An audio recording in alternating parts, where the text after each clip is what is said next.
You answered in the affirmative to my question regarding health, age, or ability to be president for Ms. Annie Tomasini. What was the nature of those conversations? It's the age part of that, and it was around the topics that we've been talking about. How do we get him more time to, do his reading? How do we make sure he has appropriate family time?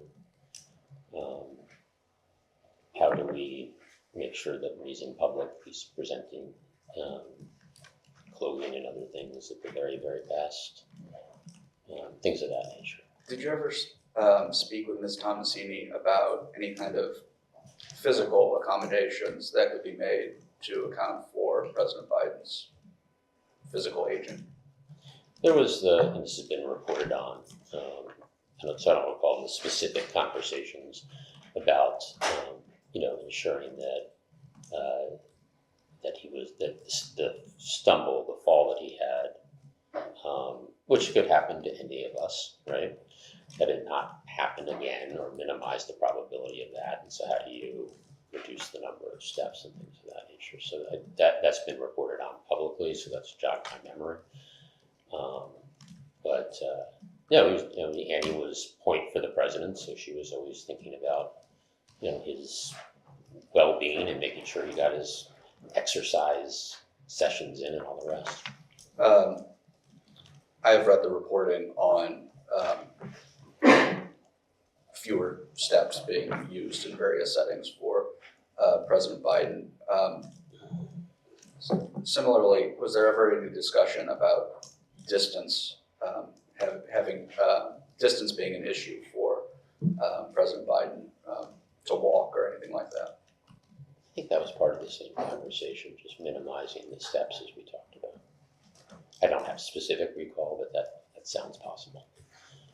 Have you ever had conversations with Ms. Tomasini about events being too late in the day for President Biden? There was always overseas travel, which I did none of in the chief of staff job. Did one overseas trip. I was the COVID coordinator, but it's a brutal schedule. And so on top of it, time changes and travel and all the rest. So there was always, particularly on those trips, consideration of how do we make sure he has some time to rest, sleep. So in those settings, absolutely. And if you're, the national security advisor, you're pushing for as many meetings, as many dinners, as many meals, just getting that balance right. Are you aware of any discussions regarding Jake Sullivan having to kind of make the same kind of accommodation for his schedule in terms of going to sleep or going to bed earlier?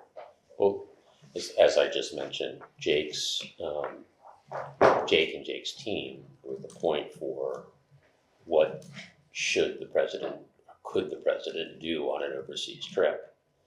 And not surprisingly, if there's 10 hours of time the president can dedicate, there's 100 or some big multiple demand. So Jake was obviously part of that conversation of how do we triage and how do we fit in the most important things. And he was respectful of the fact that 10 couldn't become 12 or 14.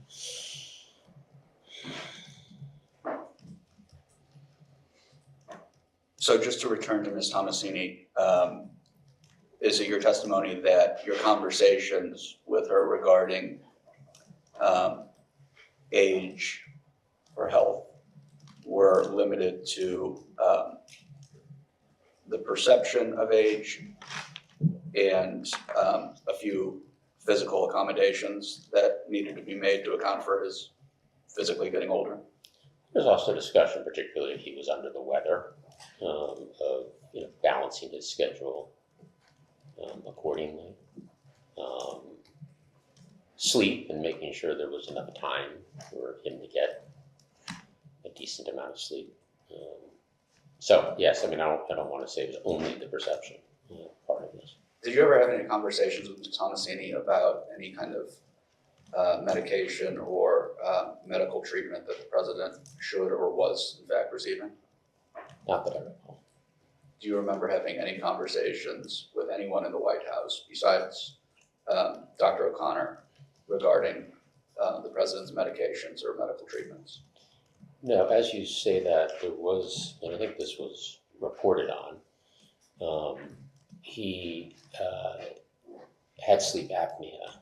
And the reason I know that is there was, speaking of perception, there was a photo or something on television that showed, what I assume it's, I don't have sleep apnea, but the bands or whatever it is that were required. So there was discussion of, sleep apnea in the context of the press saying, what are those marks or whatever it was. Obviously, there were issues. I think he got COVID twice while he was president. And that was a tricky period of time when someone has COVID and they're president of the United States. So there's a lot of discussion about that in terms of him, getting the right space to recover, and also the protocols of the White House and interacting with him. Part of the reason I ask is because Hunter Biden has recently said in a podcast interview that prior to the debate, I'm putting they in air quotes because he wasn't clear who, provided Ambien to the president before his debates with President Trump. Are you aware of anybody giving the president Ambien? If anyone would have given him Ambien, it would have been his doctor.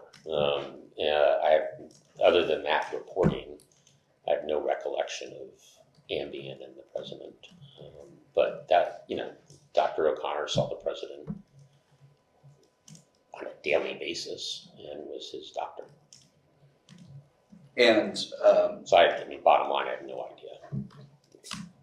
Understood. And just to, not to make the list longer than it already is, but to just to be clear, you have never spoken with the First Lady about medication the president was receiving or a medical treatment the president was receiving? I have no recollection. What was the nature of your conversations with Ms. Jean-Pierre about the president's health, age, or ability to be president? I have no specific on her. Karine was part of a daily meeting I did in the Chief of Staff's office, along with 10 or 12 other senior members of the team. And every day at 8:15. And so she was there, and as we talked about, it was not an infrequent conversation around this perception of age and how we use the president's time, and so she would have been exposed to all of those issues. I don't know if she would also be getting barrage of questions all the time, and some of those were probably age-related. So it could very well be that at that table or in smaller settings, I might have been part of conversations that were, how does Karine respond to this question or that question? Did Ms. Jean-Pierre ever ask whether the president was in fact capable of doing his job? No. What was the nature of your conversations with Bill Daley regarding the president's health, age, or ability to be president? Daley, I knew from the Obama administration. He was chief of staff for a year or so when I was over at OMB.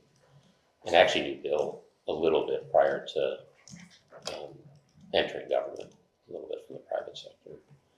So I talked to other chiefs of staff occasionally, going back to the Whipple chief of staff best practices. One of the experts. What's that? One of the experts. Yes, one of the experts. In fact, chiefs of staff, both Republican and Democrats. I hosted a dinner of former chiefs of staff at my office, at my house twice.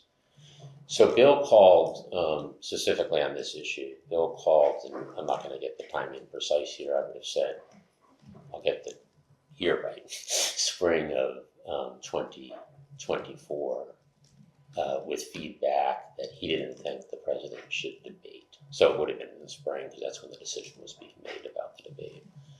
But he didn't think that debating the former president would be a good setting for President Biden, or frankly, I think Bill thought it was very difficult to debate the former president.